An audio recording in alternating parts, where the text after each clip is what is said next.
probably no secret that the main reason that a lot of businesses don't succeed or don't succeed as fast as they would like is because they're not productive.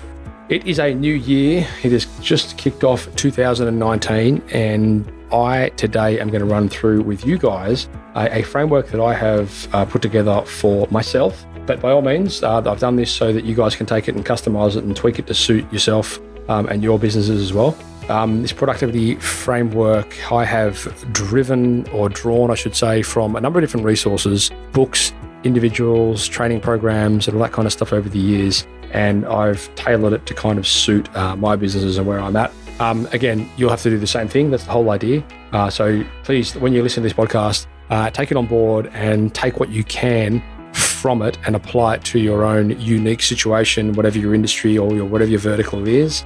There's a couple of really, really important things within here. We cover off on things like time blocking, mind mapping, using your calendar, creating a deliverables tasks for certain things you're doing. And I suppose focus is the premise. So a lot of this conversation is about focus. And I sincerely hope that you guys can get out there and apply a lot of these things and achieve some of the results that I've been able to see within my business just purely through having some structure in place. So I'd love to hear your thoughts, guys. If you got a lot out of this, please, by all means, share it with someone that you think would benefit from it. Leave us a review if you can. We would much appreciate that. You can head across to iTunes or Stitcher, SoundCloud, iHeartRadio, YouTube, Spotify, blah, blah, blah. Wherever you listen to your podcast, please leave us a review. It does help. We put a lot of work into these, so if you can take 5 minutes to leave a review, we would much appreciate it.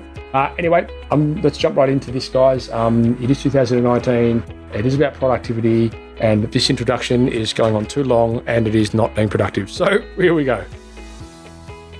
Today's podcast has been proudly brought to you by Tradie Web Guys. Tradie Web Guys work with tradespeople only on their websites and marketing solutions to help them stand out from their competition. Everything from web design through to SEO, search engine marketing, content creation, you name it, guys. It is a customized solution for trade-based organizations, and it's fantastic. Head across to tradiewebguys.com.au/apply, fill in the form, and let's have a conversation. It'll be the best thing you could possibly do to kickstart 2019 the right way. Giving tradies and contractors around the globe the tools to run a modern business. You're listening to Toolbox Talks from the Site Shed. Now here's your host, Matt Jones.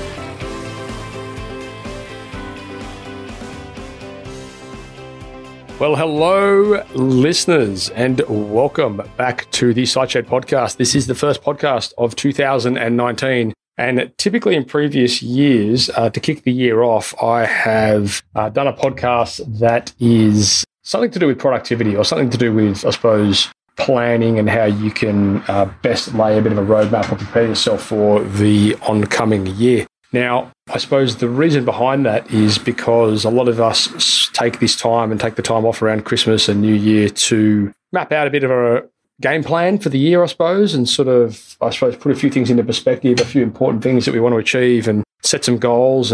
But over the years, I've learned that setting goals is great, except without having a bit of a strategy to help you achieve those goals, they sort of become more of a wish than a goal. So in this podcast, I'm going to run through a few things that I learned over the last 18 months in relation to being productive and how you guys, I suppose, can take what I've spoken about here and try and jig it a little bit to suit you. I mean, respectful of the fact, of course, that I know a lot of you guys are out there on the tools, but I think the framework that I'm trying to teach you guys about today can be tweaked whichever way you see fit. So by all means, take this with a grain of salt, but the fundamentals behind what I'm going to be going through today will definitely apply to you in some way, shape, or form.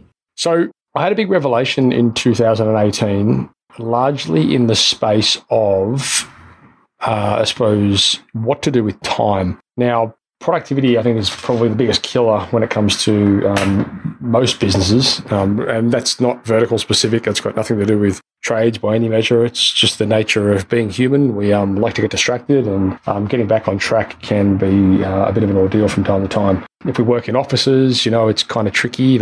I know I've heard various versions of people calling offices gigantic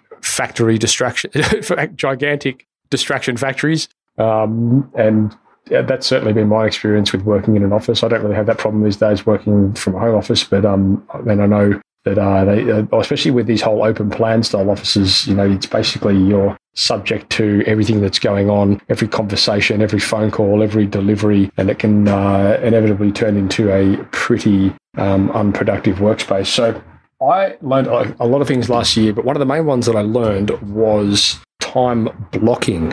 Now, I'm going to run through a few things with you. I just want to say as well, a bit of a shout out to a number of people. So to help me, I suppose, understand this whole time block principle a little bit better, I know Ed Plant from Institute for Couples in Business, he was great.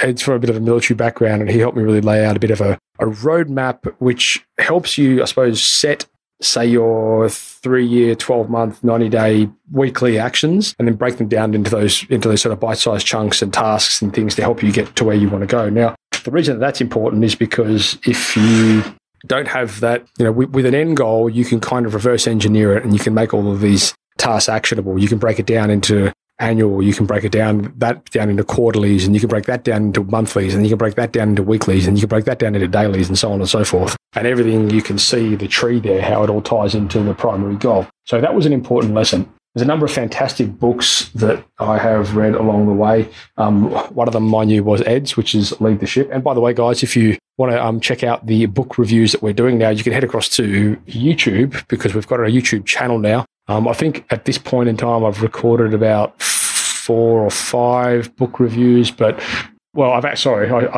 take that back. I've actually recorded about 10 or 12, but I think we've launched about 4 or 5. So there's loads more coming out. The reason we're doing that as well, guys, is because I know a lot of you guys, I won't say don't have the time. I'll say don't find the time to read. We all have the same time in a day. It depends on what you do with it. So I'm sort of reading through these books to give you guys a bit of a summary and to hopefully help you guys make a decision as to whether or not you want to dive a little bit deeper into these books and read them yourselves or listen to them. Mind you, there's a lot of audio books around these days as well, which turns your downtime when you're driving to and from site, etc., into productive time. So I encourage you to go do that. Anyway, I digress. So there was there's loads and loads of really good books, but the one that really, I suppose, hit home in relation to this whole time blocking thing, and I'll talk a little bit about that in a second, was one called The One Thing. Now, many of you guys have read that. Many of you guys have listened to that. I encourage you to go and do both. It's a fantastic book. I've done a review on it. You can go check it out. I'll post a link to it on the show notes for this podcast. But the premise of The One Thing, as its name alludes to, is basically focus. And it's talking about, if you might be familiar with the saying, if you try to be everything to everyone, you'll end up being nothing to anyone. Well, it certainly applies when we're talking about the tasks that we partake in throughout the day as well. I mean, if you try to do too many things, you end up doing nothing correctly. And the whole multitasking thing is a farce. It's complete BS. Humans are not designed to multitask, and as a result, we don't do it very well. And so when you're in a scenario where you're trying to do too many things, typically you'll find that nothing gets done right. So it really does pay to apply like a strategy where, at any given time, you're giving 100% of your attention to whatever it is that you're doing.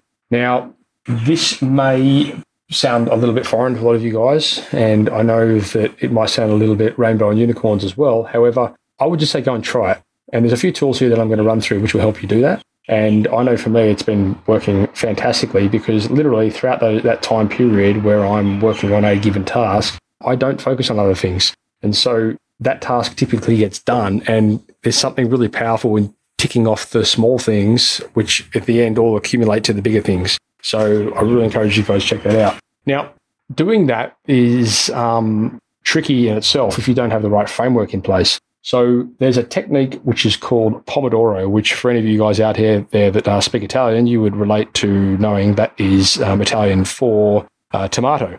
Now, the Pomodoro timer basically works in a time blocking principle where for 25 minutes, you apply yourself to a certain task. And then after that 25 minutes, you take a 5-minute break. And you repeat that cycle for 4 times. And then you take a longer, more extended break, which might be 15, 20 minutes or whatever it is. And then the goal, of course, is to try and get through as many Pomodoros as you can within a day.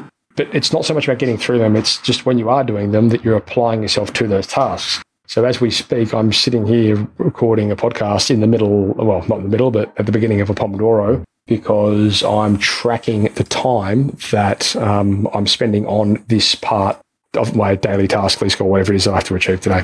So I've got mine set up for 30 minutes. So I do 30-minute time blocks, and then I have a 5-minute rest, and I'll do that 4 times, and then I have a 15-minute break, and then I will, after I do another block of 4, I'll go and have a more significant break, which might be lunch, or might walk down the road, go for a swim or something like that. So it's quite powerful when, first of all, you've worked out what those major things are that you want to achieve. So say, for example, you've got a annual goal, it might be a turnover goal, or it might be a lead generation goal. And then you want to break that down into, say, a monthly deliverables and things that you want to achieve. And then you can break that down into weekly things, which then gives you a list of things you need to do each day. So it might be, contact this many people. It might be, optimizing your Google Ads campaign or whatever the hell it is. But when you've got that list of things to do, you'll find that when you apply a solid block of time, 30 minutes or so towards it,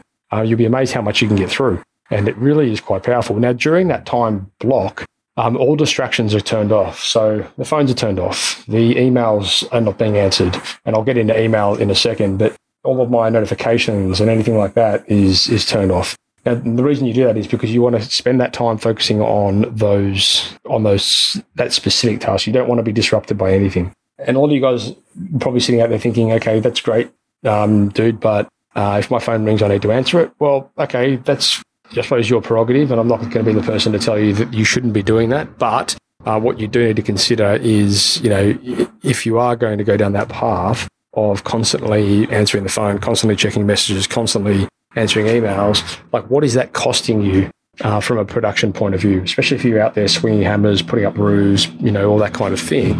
That's a lot of time, a lot of downtime that could have been wasted there. So by having by being, what's the word, I suppose, disciplined and sticking to that schedule, you'll find that you do get through a lot more. So that's the Pomodoro technique. There's loads and loads of apps that you can get on that topic. And I've actually got a whole bunch here that I have tested. At the moment, I'm using one called Be Focused Pro.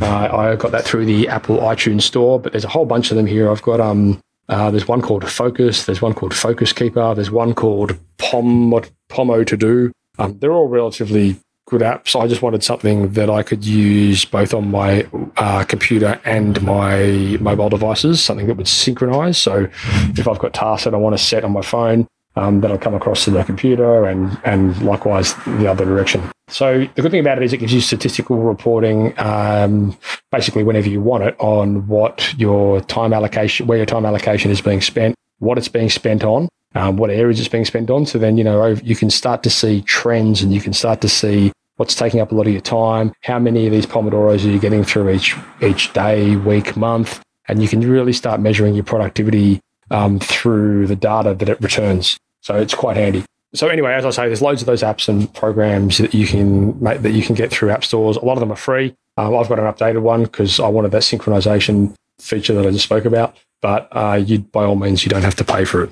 And to be honest with you, I think the one that I bought, ended up being like $5 or something. So I mean, if I can improve my productivity for $5, then I'm going to do it.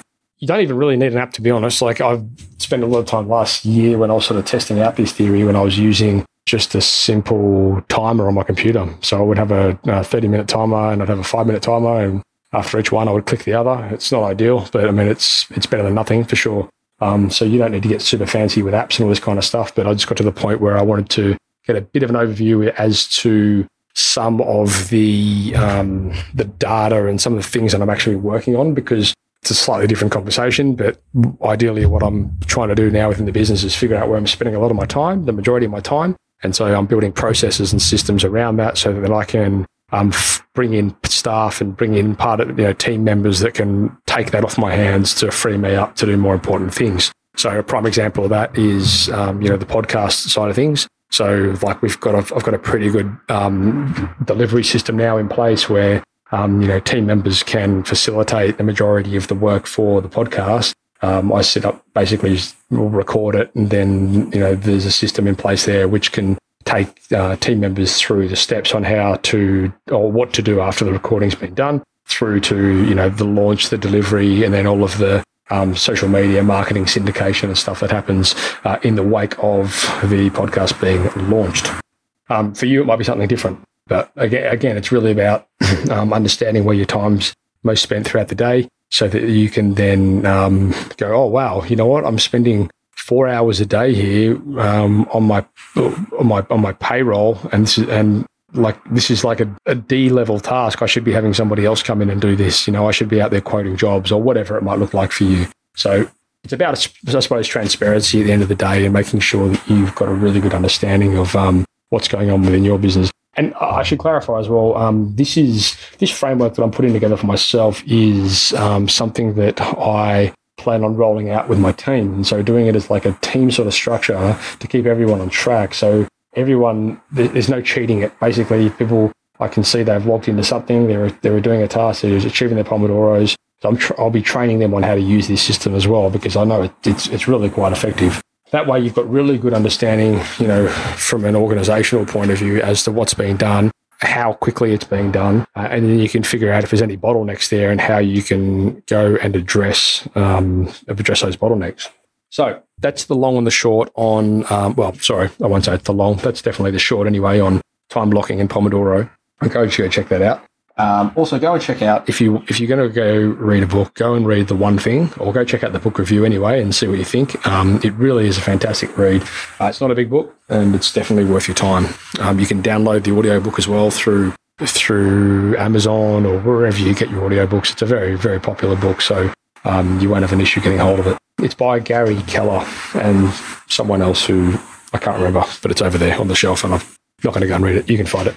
So we've gone through that time blocking side of things. And then, so what I did at the beginning of the year was I sat down and I thought, okay, how can I make my days, set a routine throughout my days? Now, obviously, this will change a little bit depending on, the type of business you're in. However, what I did was I broke down all of the key fundamental areas within the business, or things that need to get done every week. And so things like finance, content, video, podcast, work on the website, client work, strategy, sales, marketing, creating case studies. And what I did was I put them into I mapped it all out on the whiteboard, so I understood what the key areas are. Anything that wasn't critical, I basically crossed off or put as a subheading underneath another. And so then I had a good idea of the main areas of the business. And then what I did was I took those categories and I created a mind map. Now, a mind map is effectively like a tree, if you will, of topics, information, whatever you want, really. But there's programs you can use for this. You don't need to buy a program. Again, you can do all of this from a whiteboard. Effectively, a whiteboard could be a mind map. I'll run through an example with you in a second. However, I use a computer program for it, because I like to sort of take it off the whiteboard, stick it into the computer program where I can expand on it, and then I can share this with the team, and they can all kind of collaborate on it if they want to as well. There's a program called MindMeister. I'm not sure if I'd recommend that one, to be honest with you. I think there's a few others that may be a little bit better and probably slightly more affordable. I'm kind of a bit invested with it at the moment. I've got lots of stuff in there, so it's a bit hard for me to migrate away. But there's a couple called, there's one called Coggle.it, that's COGGLE.it. There's another one called XMind, that's the letter X, MIND.net. They're both pretty good ones, so you can go and check them out.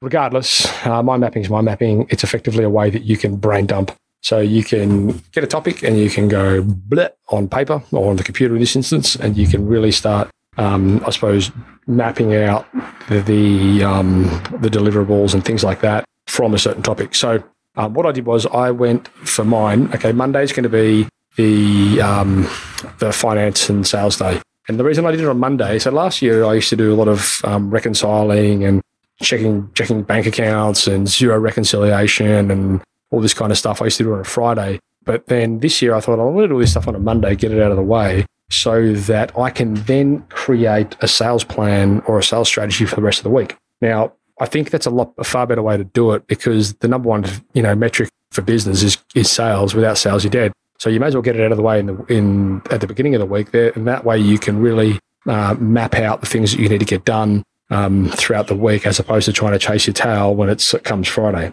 So Monday I've got set up as my numbers day, and basically we'll go through the sales side of things where, first of all, first thing we'll do is go and reconcile the bank accounts. So just make sure that everything's a clean slate. That's really important because effectively you can't really go and check your profit and loss or your any of your balance sheets or anything like that until everything's been completely reconciled. And it's a good habit of doing to go and do this weekly. It might take you, 30 minutes a week to do it, whereas if you leave it to the quarter, in the end of each quarter, it could take you a day. And it's just an absolute grind. And then you've got to try and remember what you spend things on. You've got to map them to the right chart of accounts, and it just becomes a nightmare. So the first thing we'll do is reconcile zero.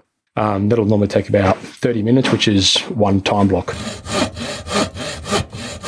We interrupt this podcast today to talk to you very quickly about Tradie Web Guy's content creation program. That program has been designed specifically for trade-based organizations as a way that you guys as trade business owners can start creating content that enables you to engage better with your customers and your potential customers. It will enable you to build trust and build rapport because what you're doing is you're investing in educating them. Biggest problem that we see with our customers today is that they're not regularly updating their websites. And that's a problem because, first of all, the search engines are looking for that. And second of all, potential customers are also looking for it. Tradie Web Guy's content creation program has been specifically designed to help you get regular, relevant content on your website consistently every month. We know that it's hard when you're out there on the tools, and we know that sometimes you don't always have the time to be able to do these things yourself. So we're taking it off your hands for you. It's a service that we're offering for you guys. We want to make sure that you're getting this done because we know how important it is. Anyway, head across to tradiewebguys.com.au/content, fill in the form, and one of our representatives will come back to you.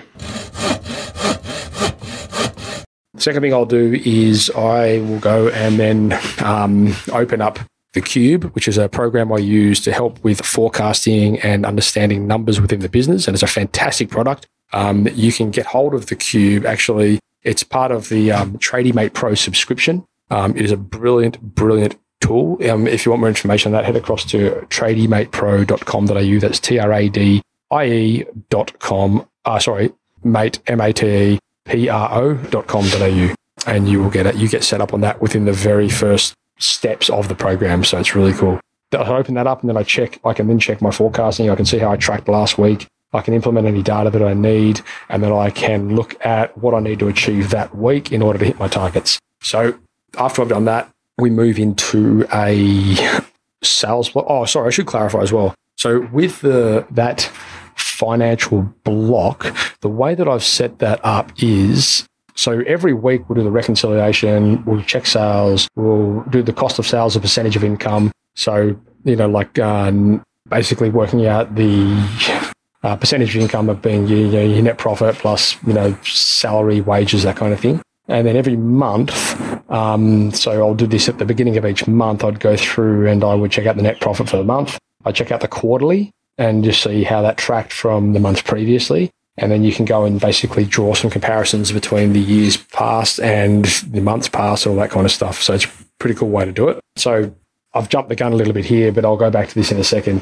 So once I've done that, then I basically break it down into a strategy block. So then I've taken the data from the sales and the finance side of things, and then I'm going to put that into some sort of strategy for the week. So this is what I need to be doing. I've got to make sure that I execute X, Y, Z, and then that basically lays the path for the week to come. And then in the afternoon, I have a sales time block, which is basically where we go and follow up on existing sales and go and chase, I suppose, or for choice of a worse word, chase up on any quotes that might be out there, any proposals that might be out there.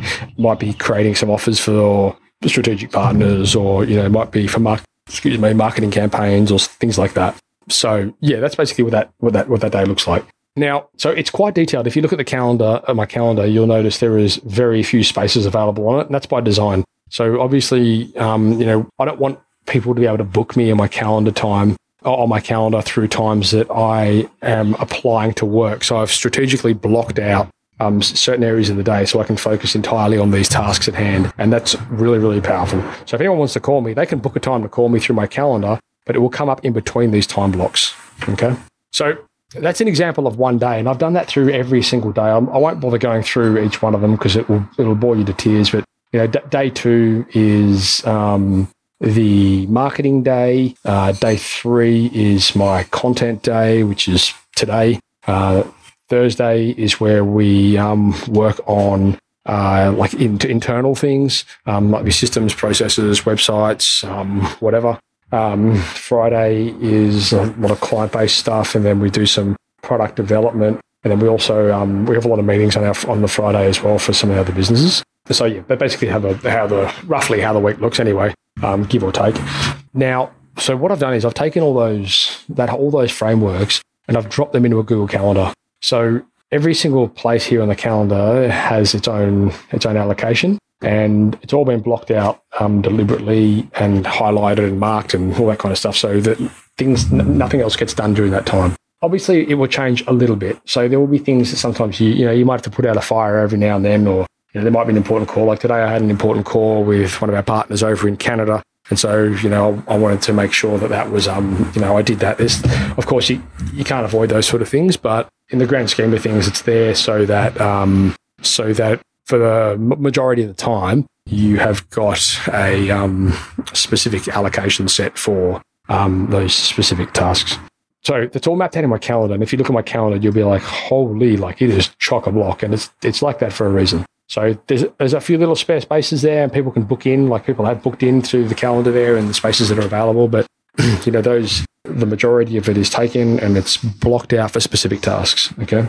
So putting that in perspective for you guys, obviously, it will change a little bit. I mean, every business will be different. However, there will be some things that you should be doing every day, regardless of whether or not you're out there, on site, swinging hammers, clearing drains, whatever it is. There's still things that you will be needing to do consistently. It might be reconciling your bank accounts. It might be, a team meeting or updating a system or something like that. And so if you allocate a time slot to doing that, it might be quotes and proposals, actually. That could be a huge one, so you might allocate a certain time at a certain day of the week, or maybe a number of certain days of the week to strictly doing your proposals. And that's when you sit down, you turn off all your notifications, you turn off all of your emails and everything, and you just sit down and you just do your proposals.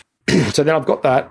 But to keep on track, to make sure that the calendar is being stuck to, you still need to have sort of deliverables. And so what I've gone and done is in a Google document, I've created for each time block and for each session and each day, I've created a list of deliverables or actionable tasks that I need to do in order to basically tick that off and say that it's been done. Now, for example, let's talk about on the, let me scroll down here. What have we got? Say the sales session. So some of the metrics here for the sales session that I've got: following up on leads in the CRM, reaching out to 2 existing customers about another service we offer, which means, I'm like, that's a metric. I need to tick them off. Have you done 1? Have you done 2? Tick, tick. Create a new offer for a partner. So one of our partners, wherever they are around the world, create something for them. And then basically reach out to a couple of existing customers, or create an offer for some existing customers. So there's some metrics there that I need to go through. So I can tick those off, and then that keeps me accountable to that time block. So what we've got there, I suppose, is a framework. And by no means is this perfect either, guys, but it's definitely a starting point that can be evolved. And it's important to, I think, appreciate that as well. Like, these things are, not to sound cliche, but, they're definitely not a destination. They're definitely a journey. And so, like, it's really important that you sort of, come into these things, I suppose, with an open mind and think that, there is a very probable chance that at some point, this will be changed to improve or to accommodate things that you might have missed out of it accidentally, or, some things that you need to put in there. So it's a very good starting point anyway. Basically, it enables you to have a consistent framework that you can follow. So it all starts with, I suppose, the whiteboard.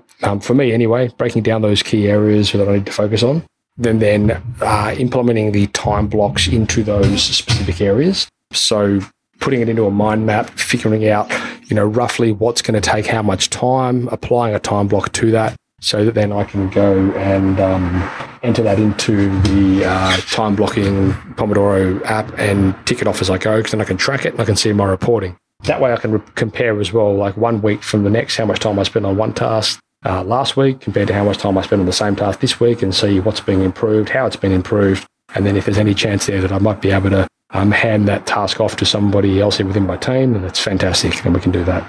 So the mind mapping is really powerful. Mind mapping is just really powerful in general. It really enables you to put like down a topic, say a heading and a bunch of subheadings, and then really elaborate on what's within them.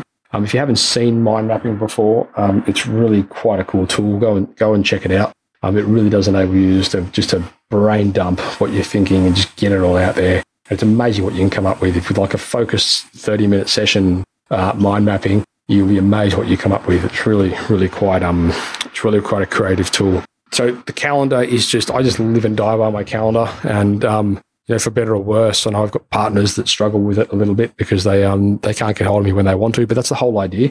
The premise of being productive is to do work that's important at a time that suits you. If you're running off your email, you really, basically an email, I can't remember where I read this or listened to this or heard this somewhere, and I'm paraphrasing, so I'll probably screw it up, but effectively it goes something along the lines of, your email list is basically a list of to-do tasks for other people. And it's kind of true, if you get in that reactive email space, you can sit in your inbox there and you can just answer emails all day, and then you look back at the end of the day and you go, well, I haven't done anything to do with my Xero reconciliation, my account reconciliation, because I was answering emails. And sure, the emails may be important, but they're probably not as important as knowing where your finances are for the week. So you can apply, if you have a lot of emails, fantastic. Apply yourself a time block at a certain time of day, every day, and go through and answer emails in that time block, and then get back to the task at hand.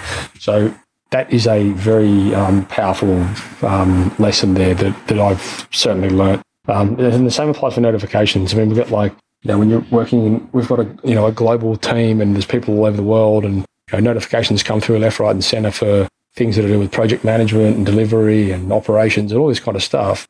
If I sat there and answered all of them as they came through, I would never get anything done. So I have a certain time within the day where I'll go through and I'll check our Slack, and I'll see who's, what needs to be actioned, and I'll see what was relative to me, if it may not have even been important to me. But throughout the day, none of those notifications are on. They basically turn them on, and I go and check everything throughout a certain period so that I'm in that space of mind. The other thing as well, so before I go into that, so the calendar, which ties into what I was saying about with the emails, the calendar enables you to have I suppose a black and white over, when you have time to do certain things. So if somebody calls and says, oh, hey, can we do X, Y, Z?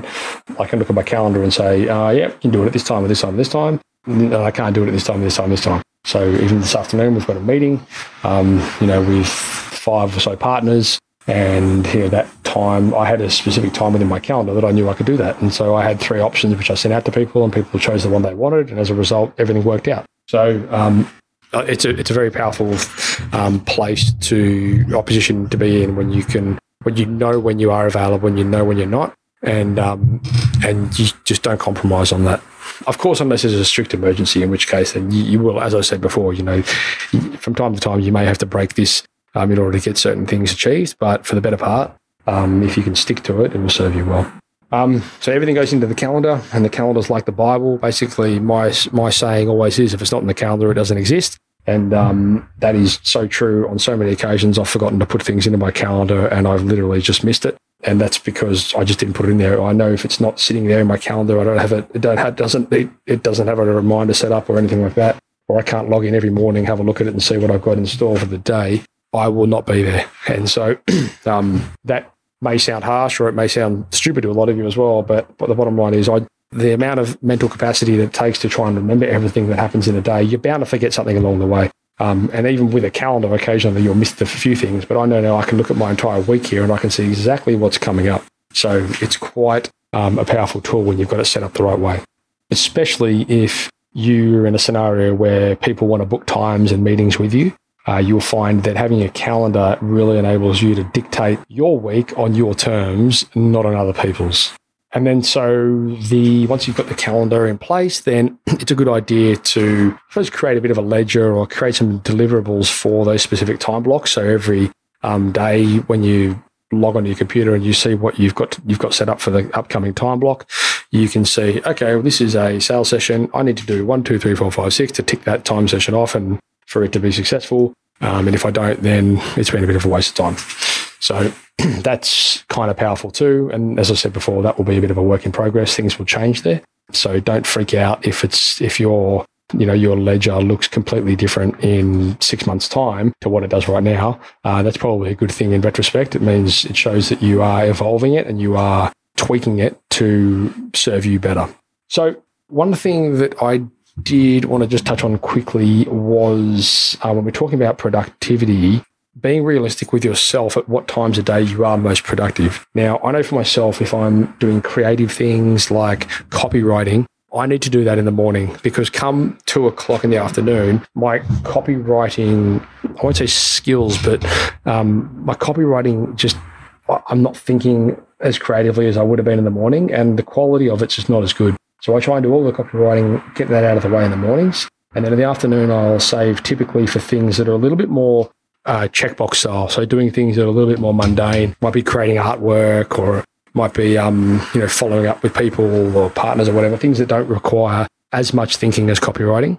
And that will be different for all of us, of course, but I find I'm a lot more productive in that regard with those sort of things in the morning. The other thing I like to do is, as part of a morning routine, is while I'm having a coffee in the morning, I'll read 20 or 30 minutes of a business book. And that really sort of gets the creative juices flowing, for choice of a worse word. But it really sort of gets me thinking a little bit more in along the business mind. I'll occasionally listen to podcasts too. If I'm at the gym early, I'll train. I'll always be listening to an ebook or a podcast. That again has a very similar effect. It gets me thinking, and it gets sort of ideas bouncing around my head and gets me thinking more creatively. And to be honest with you, I'll do that anyway. I train. I'll have a lot of training throughout the week. Something like 16 hours, which is allocated to training at ridiculous times of the day.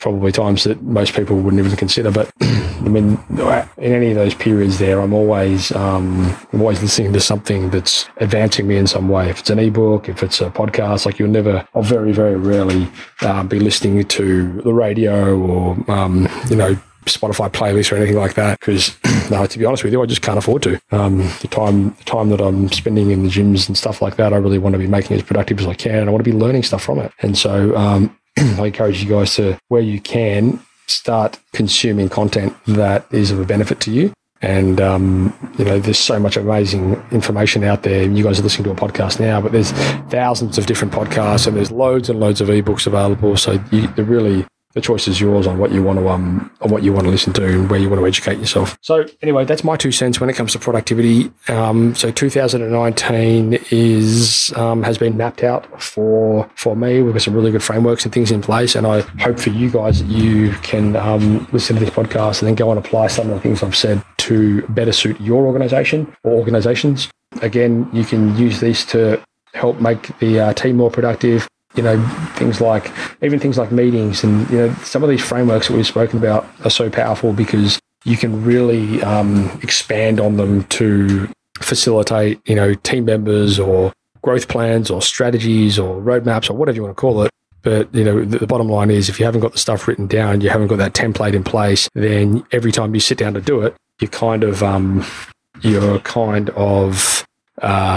it ad hoc, which is not the idea. So, there's loads more information coming to you guys through the private Facebook group. Go and check that out. You can search The Site Shed on Facebook. That group is private and it is amazing. There's some really good conversations going in there. We're going to be pumping a lot of really good material into that group for the coming year. We've also got some other really cool programs that are coming out this year to help you guys with things like marketing and that kind of stuff. Actually, mind-blowingly good things that are coming out. I don't want to spill the beans on that too much at this point, but that is underway and it should be live for, I'd say, mid-Feb. We've got some cool events coming up as well. We've got Ski and Learn is going to be in Japan next month, actually. So we're taking a group over to Hokkaido in Japan. We're doing a business workshop there where we ski throughout the day and we do a business workshop in the afternoon. So it's a bit of a tax deduction. We've also got Surf and Learn coming up in the Maldives in August. That is probably one of the most amazing trips I've ever done last year. We went to the Maldives on an amazing boat, like a luxury cruiser yacht thingy. I think there was 9 of us there and we had 7 staff. Like it was pretty amazing. Surf beautiful waves, lots of great diving, lots of great chilling out on the boat, reading books, training courses and all this kind of stuff. We went through some really cool content, which was helpful for a lot of the guys there. And this year, it's going to be even better. We're going to an even better spot in the Maldives. But there'll be more information coming out about that very, very shortly. So you can keep an eye out for that. You'll get filled in with that through the newsletter, of course, and then through the Facebook community. So make sure you're in there and you are being part of the conversation. Anyway, that's all from me. I hope you guys got something out of that. And if you did, please, if you got any feedback or got any thoughts or any comments or any experiences with anything that we spoke about, by all means, please let me know what they were. I'd love to hear it. I'm an open book when it comes to these sort of things, and we're always trying to improve, the content that we deliver. So if you guys have got any experiences with productivity or time blocking or mind mapping or calendars or anything like that, I'd love to hear it. So you can post those thoughts wherever you see this come through in the comments section, either on the website or through social media, or you can reply to the newsletter if you're on the mail list. And yeah, I'd definitely love to hear those. All right, well, that's enough from me. Get out there and be productive, and I wish you all the very, very best for 2019. I'll speak to you in an upcoming podcast. Ciao. Thank you for listening to another episode of Toolbox Talks. If you're liking what you hear, then you can head across to thesiteshed.com, where you can join our community by signing up to our Toolbox Talks. You'll get sent a weekly notification, which is basically a highlight of everything that we've spoken about during that week, along with any other industry news that may be relevant or specific to the trades. If you're enjoying the show, you can head across to iTunes, Stitcher, or SoundCloud, where you can leave us a review. That would be fantastic, and all the reviews get read out in the show. Likewise, if you have any friends or colleagues that you think would benefit from the show and the episodes that we create, then please go ahead and share it with them.